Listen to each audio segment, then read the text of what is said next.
Sound check. Check one, check two.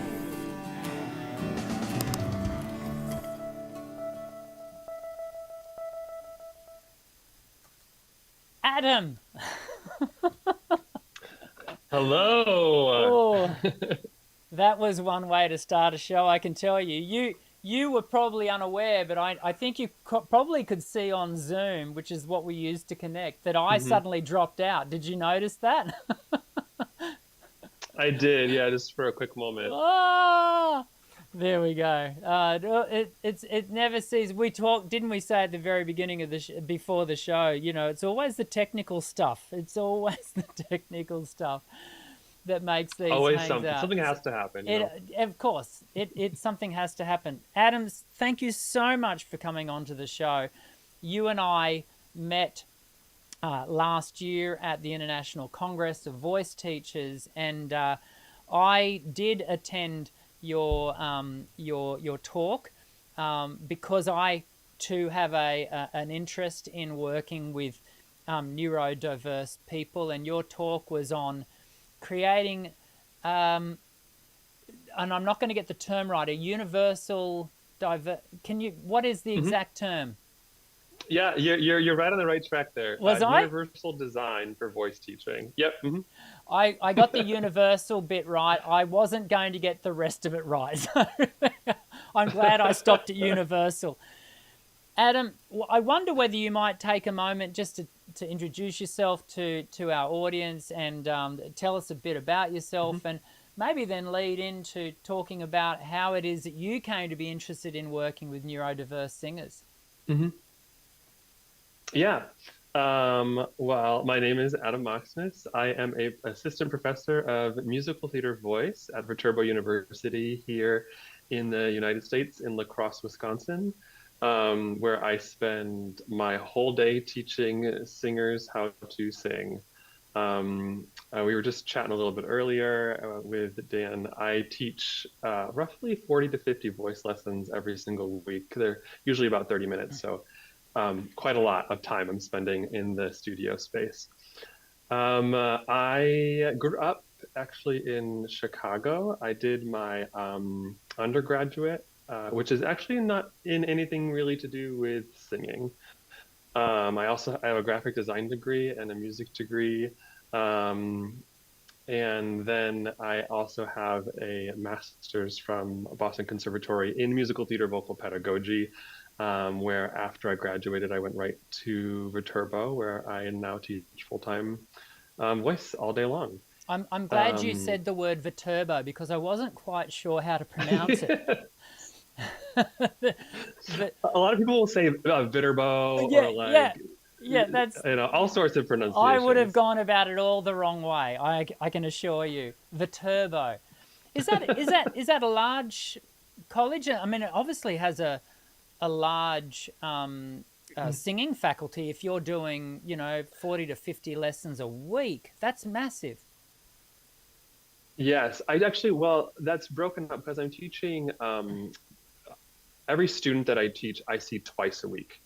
So I have Wow. roughly about 20 students that I'll see two times for 30-minute lessons. So that's the way that the university has divided it up here, that we'll see them, which actually is really nice to have that consistency. I know that that is sometimes not typical of places to do it that way, I've never I've but we I find that it works really well for us. It's so not typical. I've never heard of a university offering that. hmm Do you know of any other Yeah, universities doing it's it that way? unique. When I was at Boston Conservatory, I did have two like shorter lessons every single week. I Wow. had some of my classmates who had some that were more packed into an hour. But the way that that works is because that we have accompanists that come in every other week to lessons too. Right. It's quite a complicated system. How we figure it out every single year is crazy, Well, but your students it are can. very fortunate. Here in Australia, it's a Mhm. sadly a dying practice to have even individual lessons. Mm. A lot of Mm. universities are downgrading everything to more of a group activity. But that is not why we are here. We are here to engage with your expertise and experience around working with neurodiverse singers. And I so appreciated when I sat in your presentation in ICVT. In fact, I think you and I presented in the same room, not together, but we presented in the same space, and just so appreciated your approach to working with neurodiverse singers. Before we start, I do want to just sort of put in a bit of a disclaimer, because I think it's important and that we do. Firstly, you and I are not medical doctors, and so we are in no way, shape or form, Correct, and you and I talked about this before the show started, we are not going to be offering any sense of diagnosis, nor anything that anyone can go and hang their hat on as a self-diagnosis form of ADHD or ASD. And so that's really important. And it's also, I think, important for us to note, and here in Australia, it just so happens that tonight, and for my Aussie people who are watching, it might be of interest that Four Corners, which is an investigative journalist, a journalistic, how do you say that correctly, Adam? An investigative journalism show. Anywho, yeah, it's like an investigative journalism. Yeah, there we go.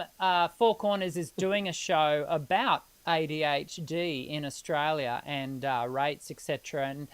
And in one of the infomercials that they talked about the fact that the recognised statistic of ADHD, clinically diagnosed ADHD within Australia specifically, is only 2.5% to 3%. So and they did say they think that might be underrepresented. But the point being is that what we don't want to do is reinforce this idea that we're going away and self-diagnosing and declaring ourselves ADHD, when in fact to be clinically diagnosed ADHD is quite an extensive, involved process. So wanted to say that from the get-go before we start. Have you got any thoughts or comments to add to that little disclaimer at the beginning? Yeah, I think it's really important that, like, it's of course known that we are not professional doctors who can diagnose things. But what I think is really interesting about even the conversation around diagnosis is it's almost like there's a lot of ways in which we want to, we look to identify ourselves, and we're looking to understand ourselves better. And whether or not someone has a diagnosis of ADHD or someone has a diagnosis of ASD, if they have it or not, that we are still able to, especially we're talking in the voice studio, provide support and help them navigate, or I'm speaking specifically from a teaching perspective at this moment, helping the students that I work with to navigate how they best learn. But from a student perspective, also just understanding, oh, this is my brain kind of works in this way, and whether or not I have a diagnosis of a thing or not, that there's a way in which that maybe I can be better supported in the studio space. I love how you so beautifully, I narrowed it down, and now you're opening back up for our conversation, which I love. So let's talk broadly about the learner that is approaching their singing with ADHD. What do you find are some of the key attributes that that kind of learner will bring into the learning space? I find, like, students that I personally work with, a high desire or a high need for things to be flexible, or to have change, or for there to be opportunity to do a task in a way that is more visual and then take it, and now we're going to be very kinesthetic, or we're going to move a lot, or now we're going to pivot in the next 3 minutes and go over here to work on this thing. So being highly flexible as a teacher, but also as a student, to communicate the desires of, almost like to follow the train of thought of the student, that if they're here, then I'm going to go there. And as soon as they start to kind of lose interest in this idea, I'm not going to try to like keep like pushing into it if it's not being helpful. I'm going to then pivot with them and go on this journey for the 30 minutes that we are together, whatever it might be. But I find that high flexibility in this space, and not trying to force any sort of specific repetition or pattern if it doesn't seem to be working in that way. But you can also, like, if, let's say I'm working on a specific vocal technique, but we're going to keep our focus on that thing. Whether it's, say we're working on a head voice function, or we're working on like a belt sound, whatever it might be, that will be our focus. But the exercises to do it, we might start with this exercise, and then eventually we're pivoting really quickly into the next one, and then to the next one, and then the next one. But they're all ultimately working on the exact same thing. But that high flexibility, I think, is key. Do you find do you find that neurodiverse learners do tend to have a higher prevalence of disassociation during a lesson, like they'll become disassociated more readily?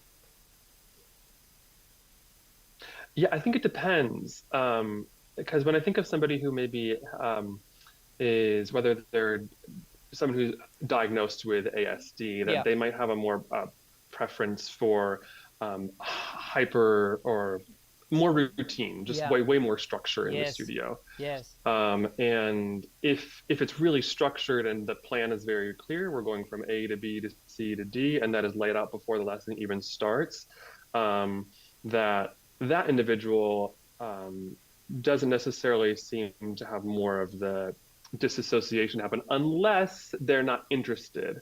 I think that's the first key point, is like the interest of the activity or the interest in the subject has to be there. So if I'm making someone sing a song about a record player, but they hate record players and they don't want anything to do with record players, and there's no reason for me to be having them sing that song. So it's like, well, what is it that they actually want to sing, or the material they actually want to work on?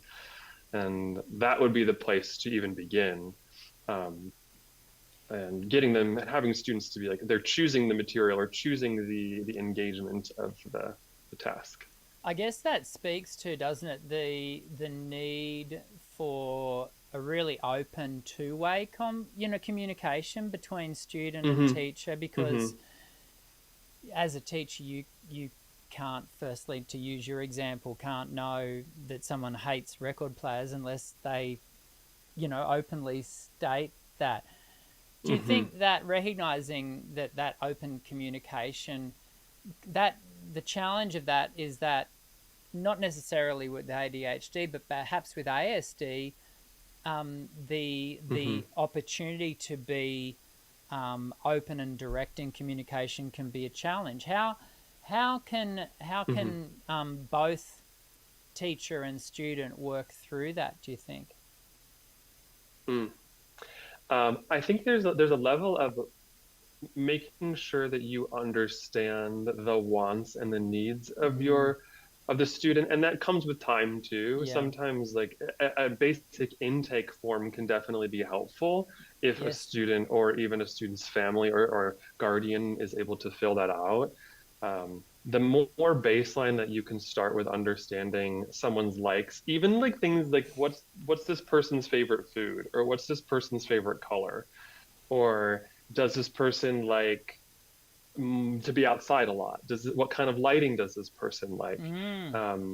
I often think in terms of like the 5 senses, especially when I'm working with any student, but really when I'm thinking about anybody in neurodiversity, your sight, sound, taste, touch, and smell, those can give a lot of cues, and that sensory information can give a lot of understanding to the ways in which a singer is going to ultimately cue their learning. So when I think even just about like student-led or student-focused, I really like the term student-cued or singer-cued. And that's a lot of the framework that I have worked on developing, is that singers are ultimately the one who are cueing their learning. And then as an educator, I'm then helping to guide and to lead with my knowledge base them into progression in their skills. I wonder if you might take a moment just to talk us through your framework, the universal... Yeah. What is it? Universal design. I keep going to say diversity, and I know that's not right. The universal but it's a good design. Your diversity is a good word, but it's not the right word. Can you talk us through the attributes of what you've put together? Yeah, Universal Design for Voice Teaching is the title of it. It really comes out of Universal Design for Learning, which was designed by the Center for Applied Special Technology, based in Massachusetts, out of Harvard University. And their big thing is how does the brain work, and how does the brain function in how people learn? There are three categories for that. The first one is engagement, the second one is representation, and the third one is action and expression. But basically all that means is like, why do we want it? Like, what's the why of learning? What's the what of learning? And then the how of learning. So engagement will deal with motivation, and representation will deal with the presentation of information. And then the action and expression will deal with how then a learner, or in this case, a singer, is demonstrating that they've learned stuff or learned a task or something along those lines. So the framework that I have taken and kind of enhanced for the studio has to do with these singer cues, and I'll list them off here. They're in the engagement, the like why category, we have I choose this, I can do this, and I own this.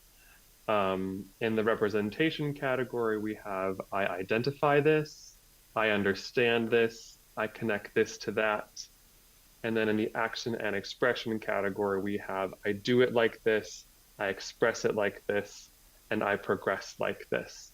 And the reason those are called singer cues, and they're all in the first person, so they're all using I identity language, which is ultimately for the singer that is in front of us, that we're looking for the ways in which they cue these things, that they cue their engagement in a way that say, I choose this. They don't have to use those words by any means, but we learn to identify that this is how this singer is going to cue this part of their learning process. And ultimately the goal is to get them to understand how they progress themselves. Yeah. When you practically apply that in the singing studio, what does that look like? It's very like you were saying earlier, this like two-way conversation. I think about it as this cue loop. So I will notice that if we stick with the very first category, that there's a singer who doesn't even seem to be like they really want to be in the room during like that day. So I might like veer completely away from singing and talk about something in their life, or ask them like, how was your day? Or like, what did you have for lunch? Or something in that conversation, which can then stir us and lead us in a way that will ultimately get them to choose that I want to sing this today, or I want to work on this material. And if we think about like the representation category, that middle one, which is really about how I am ultimately giving a lot of the information or sharing with students ways in which to help them build certain technical function. It might be like, I'm talking at this student a lot and they're just like staring me blank in the face, or I'll be like, what did I just say? And they'll like not be able to really repeat it. I'll be like, okay, I got to remember, actually, instead of talking, this student likes pictures. So I'm going to show them pictures on my computer, or I'm going to draw something on the whiteboard, or I'm going to have them draw it. Or this student actually really likes to be physical in their exploration of the voice. So we're going to do an interpretive dance through this song or through this piece, or I'm going to have them like physicalize what they think that a head voice sound would look like at this moment in the song. There's a lot of really creative ways in which we can engage with singers, but if you just watch a lot of their physical expression, their eyes, I think eyes communicate a lot. Yeah. Almost like the window to our soul. If Yes. someone's eyes are just looking over here or staring blankly at you, you'll know pretty quickly whether or not they're engaged. Yeah. Yeah. I remember having sat in your presentation in Toronto, just really being really appreciating the capacity to be flexible, to move with the student. To what extent do you find yourself allowing that ebb and flow? Like how much lead are you prepared to give in a lesson? If I could ask it that way. Yeah, that's a fantastic question. I think it stems all the way back to what the goal in the first place is with this student. And now at the university level, where I teach, we have specific outcomes that we are expected to meet with students, but in a like private studio setting, I know that can be different when you're not tied to some sort of expectations that are to an institution, but it could be just whatever that student is wanting. They have a little bit more autonomy and agency to decide, like, this is exactly what I want to get out of this lesson time.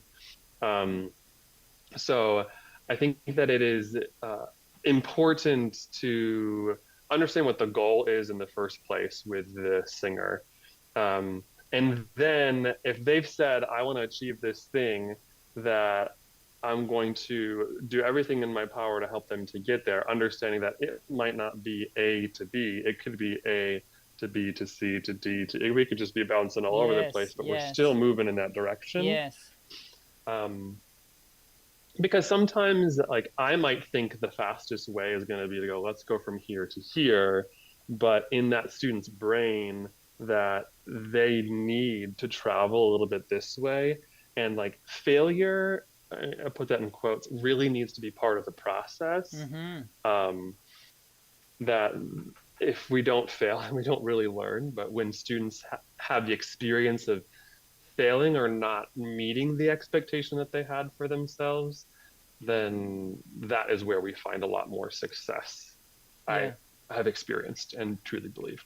When it comes to, I want to kind of sort of swing the orientation around a bit if we could, and maybe think about it from the view of the student. And this is I'm trying to think of how to frame this, because I know that we are talking about being flexible, and we recognize that every individual, regardless of whether they have ADHD or ASD, every student that steps into a studio is a unique voice in and of itself. Yet we're recognizing the need for flexibility for the ADHD and ASD student in particular here. But I wonder what can we encourage that person who may have a clinical diagnosis of neurodiverse learning, what can we encourage them in developing and working on to empower their learning in the singing studio?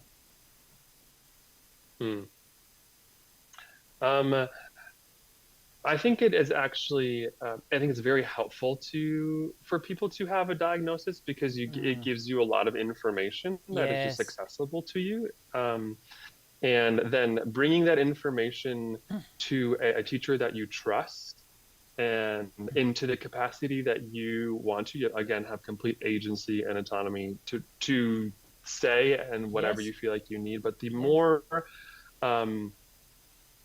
the more honesty that a student can bring to the studio space, like, I like this thing, I don't like this thing, I want to try this thing, or um, I the lighting in this space is overwhelming to me. Can we find a way to maybe adjust it?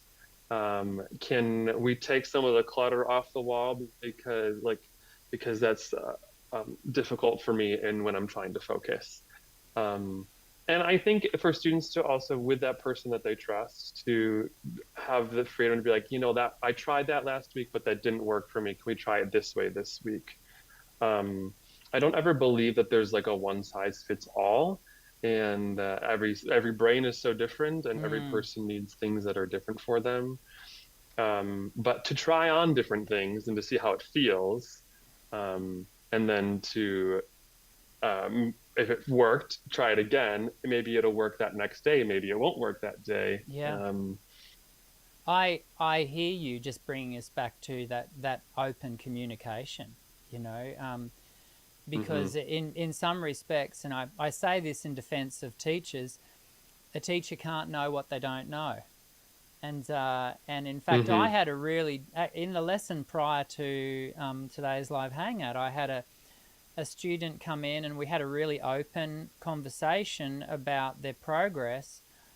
And I was so thankful for the openness of the conversation, because it empowered me as the teacher to not be defensive, but be responsive, and to hear the student and to hear, okay, that's how you're feeling. Great, let's respond to that. Had that student not communicated that to me, I might, and until he'd had this conversation, I was blissfully unaware. I thought he was doing great. So this is so important, I think, for teachers, that you, the student, communicate that. And like you just said, a clinical diagnosis is so important. I've over the years had many students trust me with that information, and it's so helpful to me as a teacher to be on the same page as that, with that knowledge, because it enables me to respond appropriately. Is that what you found? Yeah. I found that like having that information makes it easier, but at the same time, I have worked to try to create this framework in a way that, like, whether or not someone has that information, that the space and that just the pedagogy or the way of teaching for the singer is already accessible. But that isn't always the case. So the more that a student can be open, and I think there's an element of trust that really has to be built. I mean, some of my like greatest mentors in life were some of my voice teachers growing up too, or in school.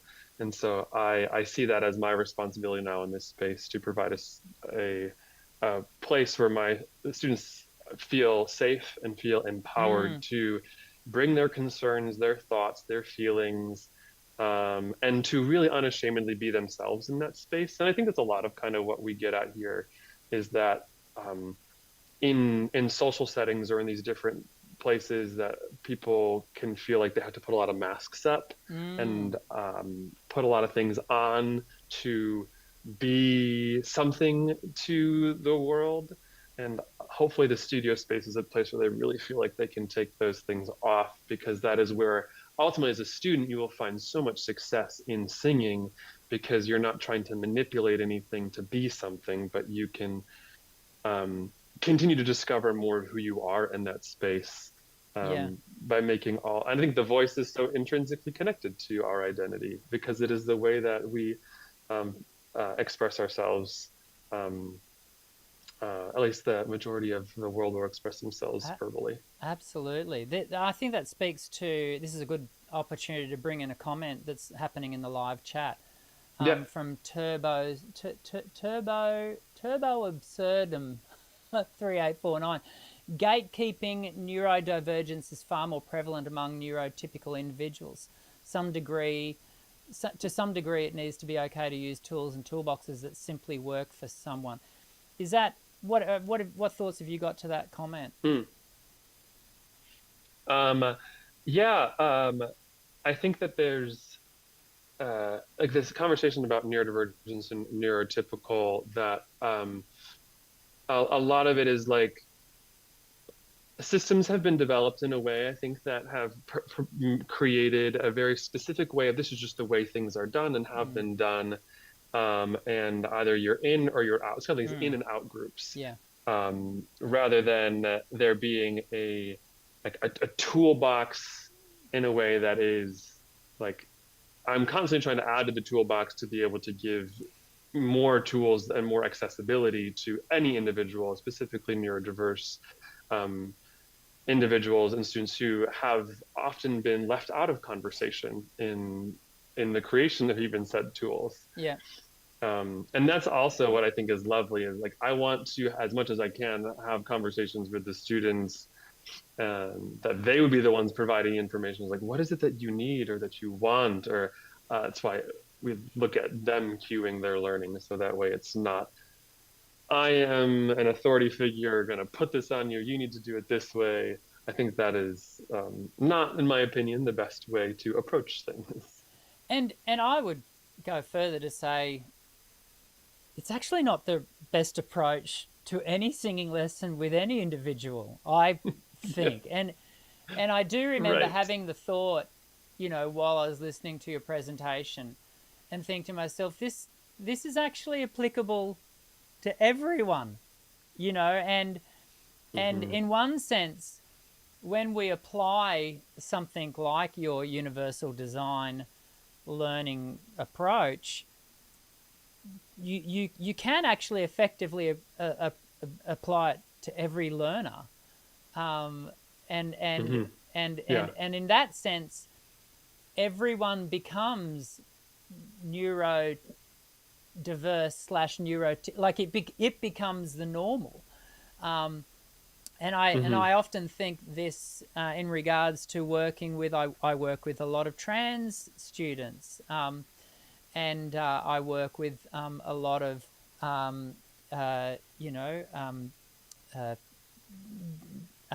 non-typical gender.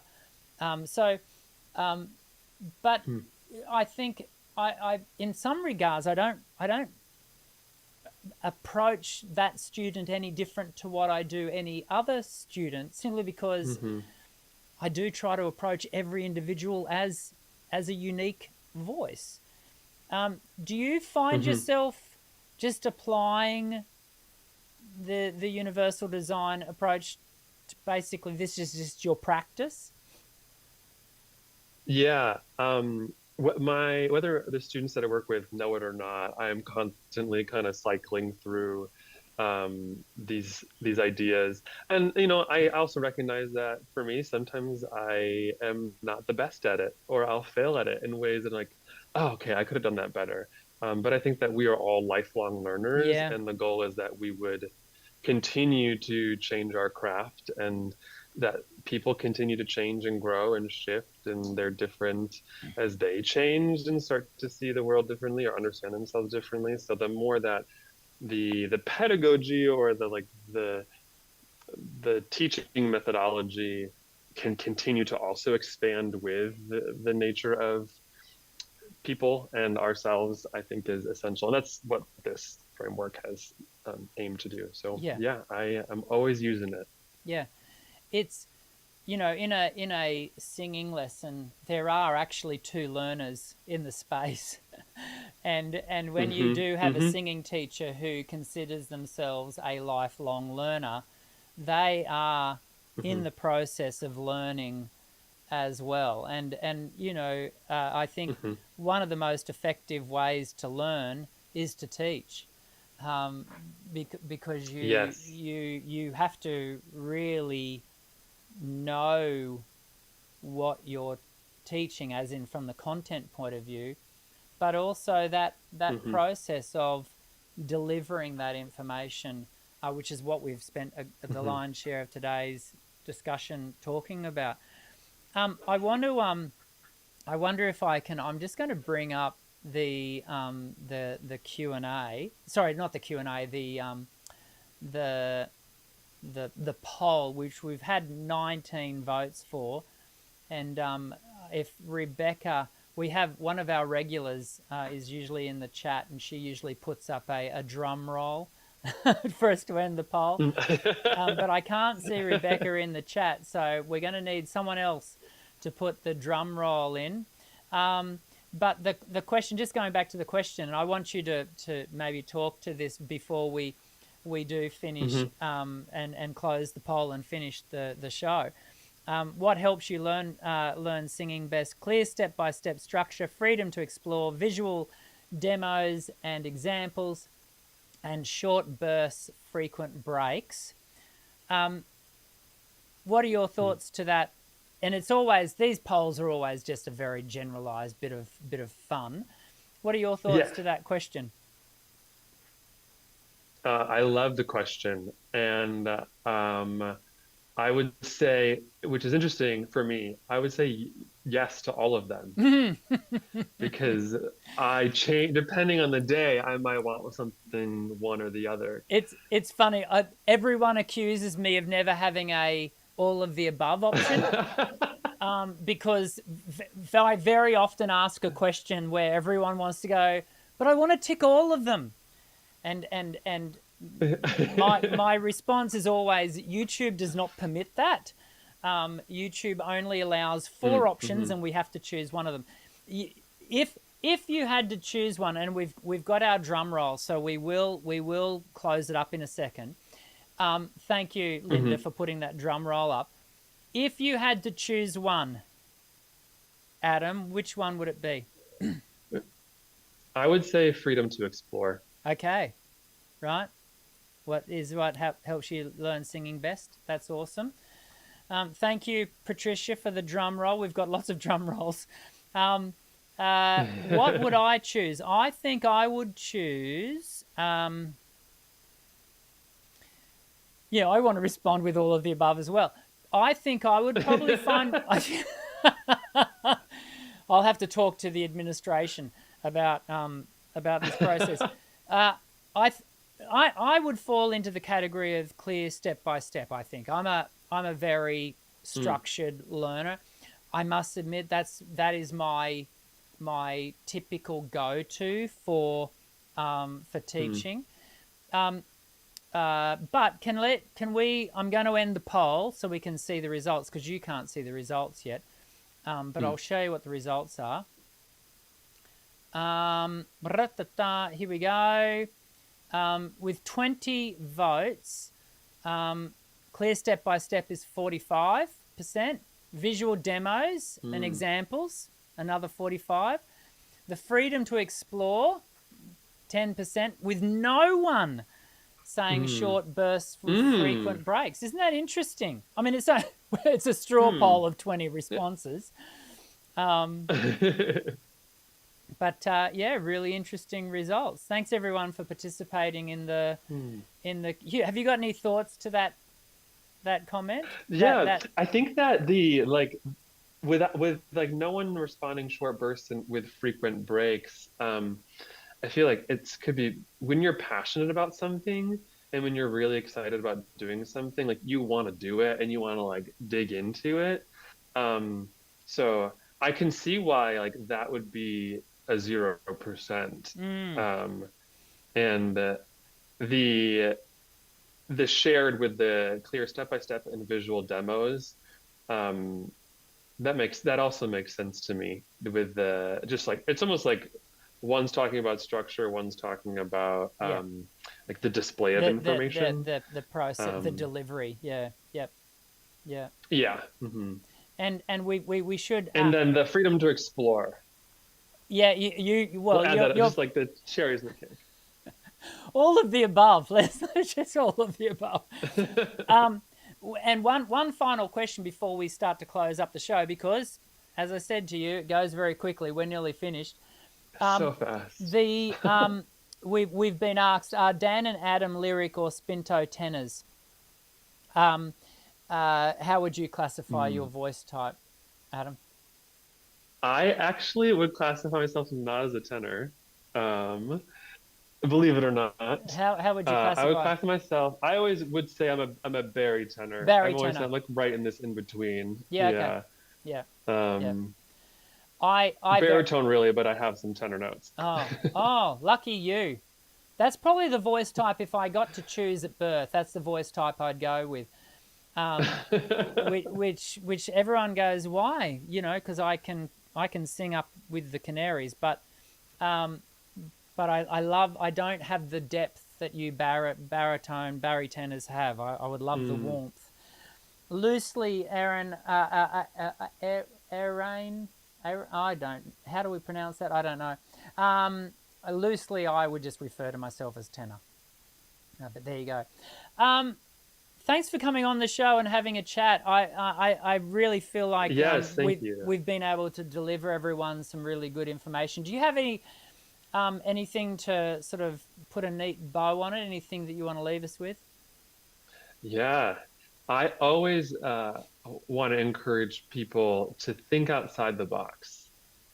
Like always find, rather than thinking like, yes, here's the confines of the thing, but what's outside of that thing? Because I think that there's always new, and this is the idea of the universe. I think like if the universe is like so out there and so expanding, then like how can our minds keep expanding as if we just keep trying to like think outside the box and see what's out there, Yeah, and then see how that informs what's inside of it. love it. Yeah, we don't need to add anything to that. Oh. Thank you very much.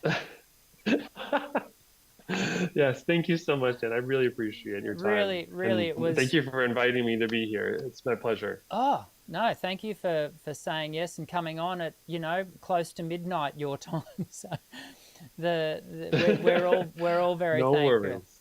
Thanks, Adam. Yes, thank you so much. It is so good to have Adam come on and discuss what is such an important topic. I know some of you who watch the show regularly do have a clinical diagnosis of ADHD, ASD. I hope today you found the discussion affirming.